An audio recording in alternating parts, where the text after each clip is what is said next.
ফ্যাসিবাদের বিরুদ্ধে ঐক্যবদ্ধ থাকার ঘোষণা বিএনপি নেতাদের। ভিন্ন মতের সব দলকে নিয়ে রেইনবো স্টেট গঠনের আশা।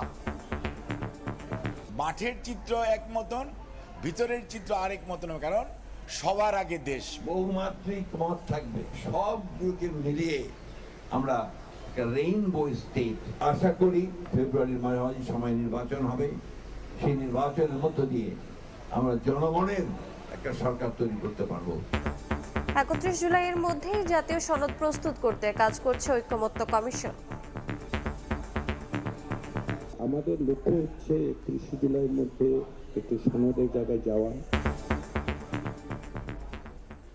দেখছিলেন প্রধান শিরোনাম।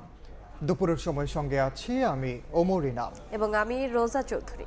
পর অন্যান্য শীর্ষ সংবাদ। এবার পাহাড়ি জনপদে এনসিপির জুলাই পদযাত্রা কর্মসূচি ঘিরে রাঙামাটিতে নিরাপত্তা জোরদার, সব অঞ্চলের মানুষের সমান অধিকার নিশ্চিতে কাজ করার ঘোষণা নেতাদের। 29 জুলাই ডাকসু নির্বাচনের তফসিল ঘোষণা, সেপ্টেম্বরের দ্বিতীয় সপ্তাহে হবে ভোট। জুলাই অভ্যুত্থানের চেতনাকে সম্মান জানানোর প্রত্যয় উপাচার্যের। জুলাই হত্যাযজ্ঞের 7 মামলায় ট্রাইব্যুনালে সাবেক মন্ত্রী, এমপি, আমলারা, পলাতক ওবায়দুল কাদের সহ 45 জনের বিরুদ্ধে 15 অক্টোবর তদন্ত প্রতিবেদন দাখিলের নির্দেশ। কিছু বলার নাই, কেউ কোনো দেখার কেউ নাই। এটা মনে হয় একটা ছোটখাটো বাজার। হকারের দখলে রাজধানীর বেশিরভাগ ফুটওভার ব্রিজ। নির্মাণেই যেন দায় শেষ কর্তৃপক্ষের, নেই তদারকি, করা হয় না পরিষ্কার। ব্রিজ ব্যবহারে পথচারীদের অনীহা।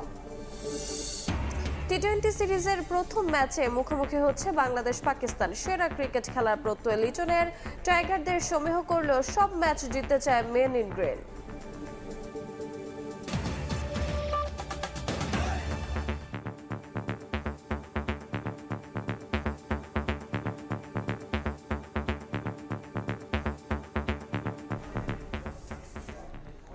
প্রধান উপদেষ্টার প্রতিশ্রুত ফেব্রুয়ারিতে জাতীয় নির্বাচনের মাধ্যমে দেশ গণতন্ত্রে উত্তরণের ভিত্তি পাবে বলেও আশা প্রকাশ করেছেন বিএনপি মহাসচিব মির্জা ফখরুল ইসলাম আলমগীর।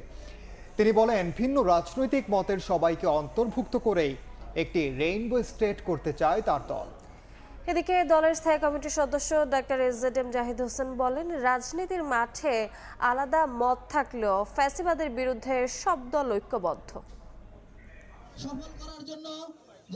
রোববার দুপুরে রাজধানী জিয়া উদ্যানে জুলাই শহীদদের স্মরণে বিএনপির বৃক্ষরোপণ কর্মসূচিতে যোগ দেন দলের মহাসচিব মির্জা ফখরুল ইসলাম আলমগীর। এ সময় তিনি এক একজন শহীদের নামে এক একটি গাছ লাগান।